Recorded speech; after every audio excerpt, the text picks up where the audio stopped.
પ્રભારી મંત્રી શ્રી અર્જુનભાઈ મોઢવાડિયાએ દાહોદ વન વિભાગના કર્મચારીઓ માટે ફાળવેલ બાઇકને લીલી ઝંડી આપી પ્રસ્થાન કરાયું। રાજ્ય સરકાર દ્વારા વન સંરક્ષણ અને વન્યજીવ સુરક્ષાની કામગીરીને વધુ અસરકારક બનાવવા માટે દાહોદ જિલ્લાના વન વિભાગના કર્મચારીઓને ફાળવવામાં આવેલું બાઇકનું આજે દાહોદ જિલ્લા પ્રભારી મંત્રી શ્રી અર્જુનભાઈ મોઢવાડિયાના હસ્તે લીલી ઝંડી દર્શાવી પ્રસ્થાન કરવામાં આવ્યું।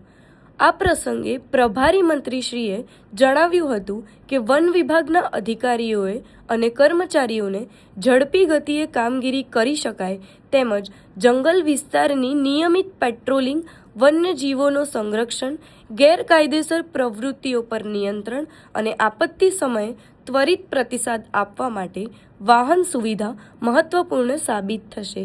રાજ્ય સરકાર વન સંપદાના સંરક્ષણ અને આધુનિક સુવિધાઓના વિકાસ માટે સતત પ્રતિબદ્ધ છે।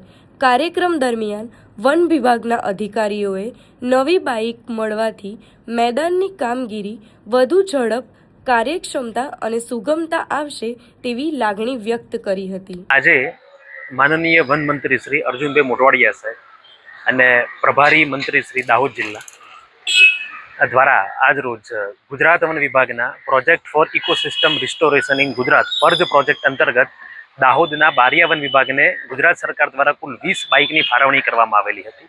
આજે આ 20 બાઇક બારિયા વન વિભાગના ક્ષેત્રીય કર્મચારીઓને ફાળવવામાં આવી હતી અને તેનું માનનીય મંત્રીશ્રીના હસ્તે ફ્લેગ ઓફ કરવામાં આવ્યું।